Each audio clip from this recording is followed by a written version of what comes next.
Pedro, já era bastante aguardado um posicionamento do Alexandre de Moraes nessa questão desse monitoramento, né? E ele acompanha a posição da PGR nesse momento. Era realmente o mais esperado que Alexandre de Moraes tendesse para acompanhar esse posicionamento da PGR? Muito bom dia para você, meu querido.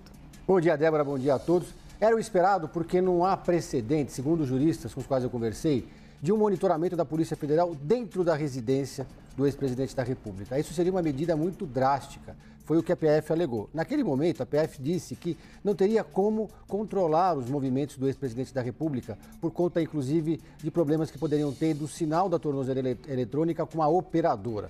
Os juristas dizem que a Polícia Federal teria que ter previsto qualquer tipo de problema técnico da tornozeleira eletrônica e que não tem o menor cabimento. Seria uma quebra de privacidade do ex-presidente da República colocar policiais federais dentro da residência. Quando fez esse pedido, a Polícia Federal alegou um precedente do ex-juiz Nicolau dos Santos Neto. Isso muito tempo atrás. Mas era um precedente muito frágil, era uma situação completamente diferente e não se tratava, obviamente, de um ex-presidente da República. Foi uma solução intermediária, às vésperas do início do julgamento de Jair Bolsonaro, da fase final do julgamento, provavelmente que ele vai ser condenado. A outra opção que teria o ministro Alexandre de Moraes, se não fosse colocar policiais federais dentro da residência, seria a prisão preventiva em regime fechado. Inclusive, a nossa âncora, Débora Bergamasco, apurou que já há uma sala reservada na Polícia Federal para que, se ocorresse uma decisão nesse sentido, ele receberia o ex-presidente da República. Mas optou-se, então, por uma medida que vai causar, obviamente, transtornos ali no condomínio, porque todos os moradores vão ter que arcar com o peso de ter um ex-presidente da República morando ali, todo mundo vai ter que ter os carros revistados quando forem deixar o local, mas é uma solução intermediária. Já havia policiais penais à paisana, no entorno da residência do ex-presidente da República, fazendo um monitoramento intenso. Porque, Débora, ele pode, se ele fosse um caminho para o ex-presidente da República, seria ir para a Embaixada dos Estados Unidos.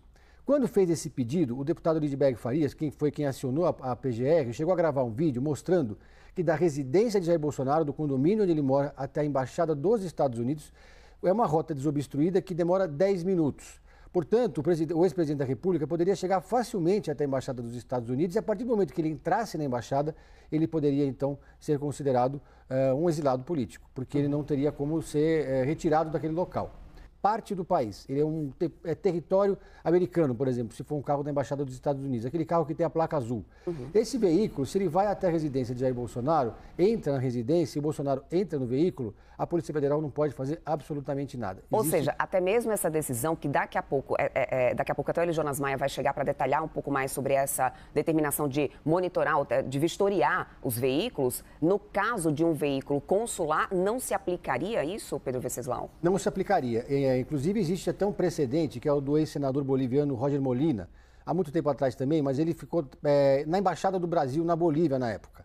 Ficou vários meses ali na Embaixada da Bolívia, mas naquele momento ele então entrou no porta-malas do carro e veio no carro consular da Bolívia até o Brasil.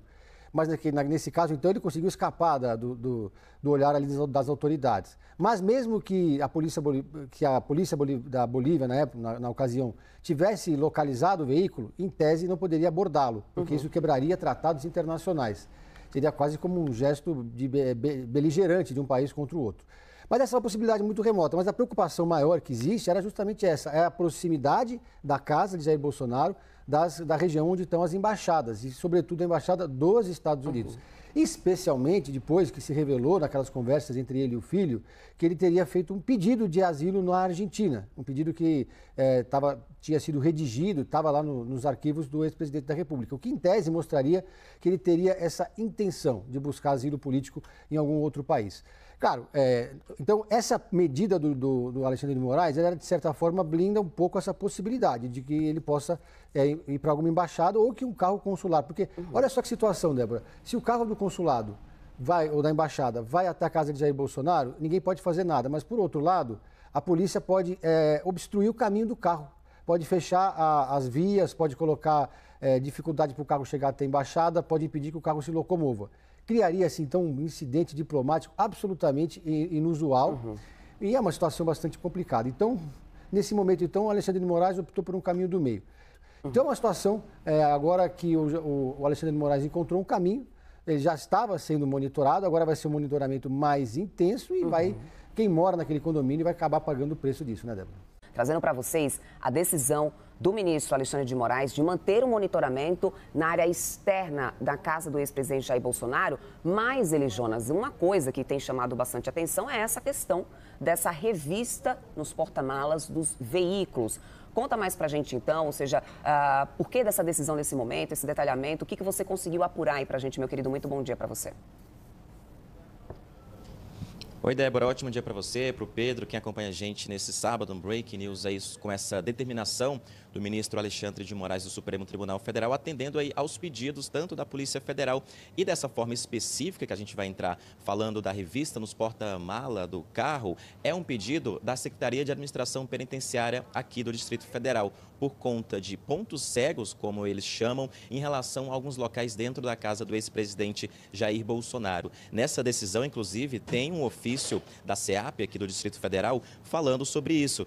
E o ministro diz o seguinte: a SEAP solicita autorização da Corte para a realização de vistorias e porta-malas de todos os veículos que saírem da residência do réu para fins de incremento nas atividades de monitoramento e que esse monitoramento imposto requer uma redundância nos meios de fiscalização para maior efetividade da medida. Esses pontos cegos, a Secretaria de Administração Penitenciária fala que são inclusive dentro da casa do ex-presidente Jair Bolsonaro, que tem 2 blocos na frente e uma casa nos fundos. E isso atrapalharia até a tornozeleira, o sinal da tornozeleira eletrônica, que poderia ter interrupção. É o que aponta a própria Secretaria, a Polícia Penal aqui do Distrito Federal, que é a responsável por esse monitoramento 24 horas, que já está sendo feito, mas na parte de fora da casa do ex-presidente, ali na rua do condomínio. A gente passou a semana lá também acompanhando a CNN com equipes, mostrando que há 2 viaturas da Polícia Penal fazendo essa vistoria, esse monitoramento. Alguns agentes, inclusive da Polícia Penal de forma descaracterizada, que são chamados de agentes invisíveis, porque não tem um uniforme da polícia, não tem um distintivo, as viaturas também são descaracterizadas, não tem uma sirene, não tem um brasão da polícia, já estão fazendo desde a terça-feira de noite, quando o ministro Alexandre de Moraes determinou então que houvesse de forma ininterrupta, por 24 horas por dia, de forma integral, esse monitoramento pela Polícia Penal do DF. Agora, então, vem essa determinação para um policiamento dentro da casa, mas na área descoberta da casa do ex-presidente Jair Bolsonaro. A casa fica na região do Jardim Botânico de Brasília, mais ou menos 10 minutos do centro da capital federal, a 10 minutos da Embaixada dos Estados Unidos, como o Pedro Venceslau estava comentando também. Então, vem todo esse contexto até por um pedido inicial do deputado federal Lindbergh Farias, do PT, que, segundo ele, havia um risco de fuga, por isso que pediu esse policiamento na casa do ex-presidente. Esse pedido foi enviado